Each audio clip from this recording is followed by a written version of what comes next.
Hello everyone, my name's Steph, I'm Botanist Cool. Today we are starting one of our Von Ryan's Leapers from the Tyranid army in Warhammer 40k. If you guys are enjoying my mini painting and my mini building videos, make sure to like and subscribe. It's the absolute best way to support me. It's 2 easy clicks, and I couldn't thank you enough more for your support. Let's get on to the rest of the video. The colors I use for today include the standard Tyranid colors I've been using, which are Wraithbone, Uruk Flesh, and Doombull Brown.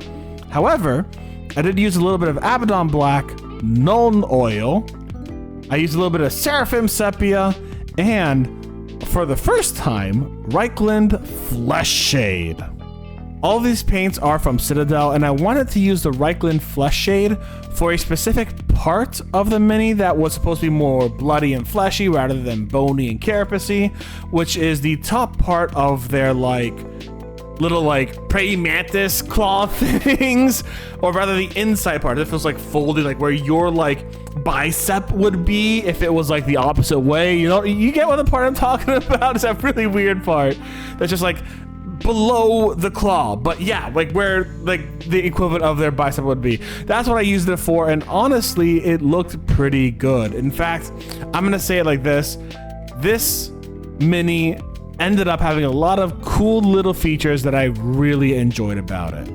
One of the things I really liked about it was on those, again, I don't know what to call them, but on those top stabby praying mantis hands, there are tendons that kind of connect the upper and the lower part just a little bit. So probably just like a really snap down and clamp on something, or snap down and stab something really well. And that tendon is very kind of out on its own, and I love that about it. It looks fantastic, and I was able to get it done really well with some Doombull Brown. And then I used that Doombull Brown to kind of paint the inside where I thought it would look a little more fleshy.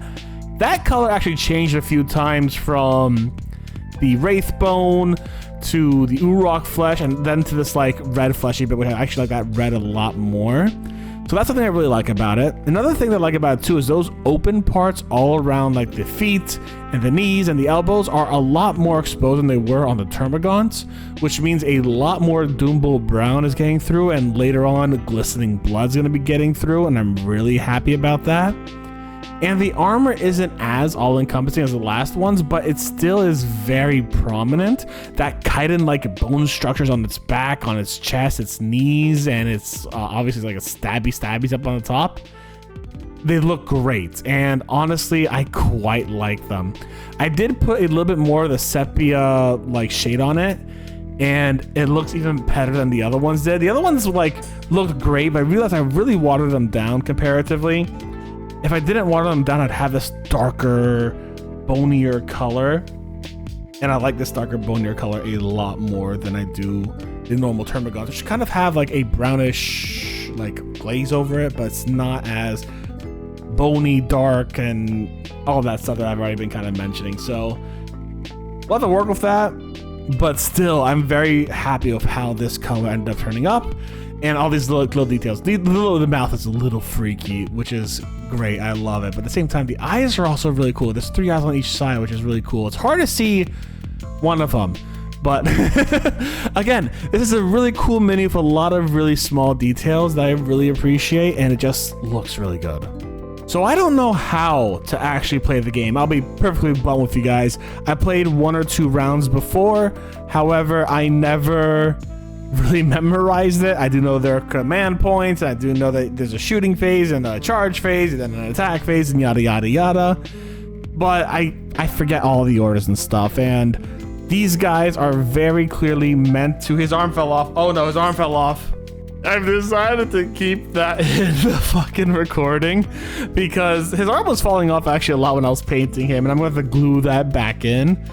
Anyways, these guys are obviously all about charging in, doing melee damage, and just being a menace up close and personal compared to the Termagants that have the little guns and can do melee stuff, and the Psychophage, which does a torrent of out on it. Just a little tip for everyone who does have plastic glue and who does make minis.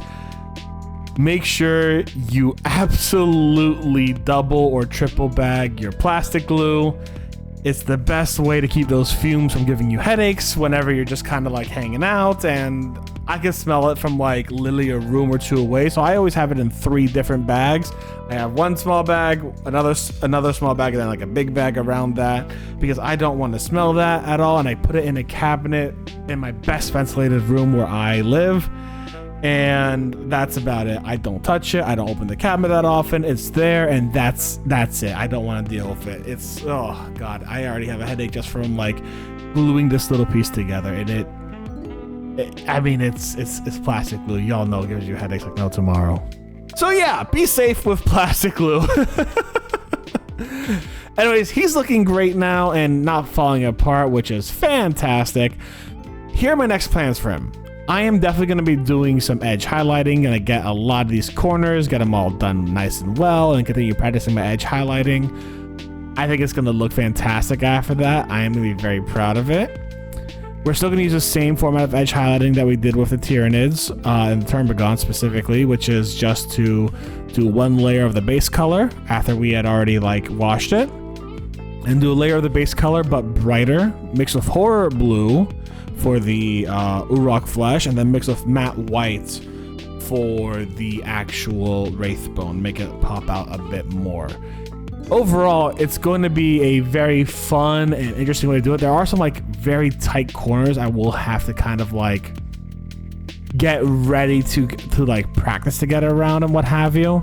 But I think I'm ready for it, and I think I've done a fantastic job. Like, I'm looking at this mini now as I'm holding it in my hands, kind of going around being like, I know I can spot faults after I do it, but I don't know. I think I got a lot of those like very notable faults that aren't just like the minute crevices that, oh, it's black. Well, yeah, I spray painted it black and primed it black, but that's also a shadow, so it's not too bad. You know what I'm saying? Like, those are the only ones I'm really noticing, and that's fantastic. Anyways, guys, as always, a huge thank you for watching this video. I hope you all enjoyed it. If you did, make sure to like and subscribe. It's the absolute best way to support me. It's free, it's easy, and I'd be extremely grateful for your support. If you'd like to support me in a more intimate way, feel free to take a look at my throne. You can send Tau or Nids or whatever you want towards me. You can send paints my way, but don't feel obligated at all. And yeah, again, thank you all so much for watching. I hope you had a good one. Y'all stay safe, stay Botanist Cool, and I'll see you for the next video. Bye, everyone.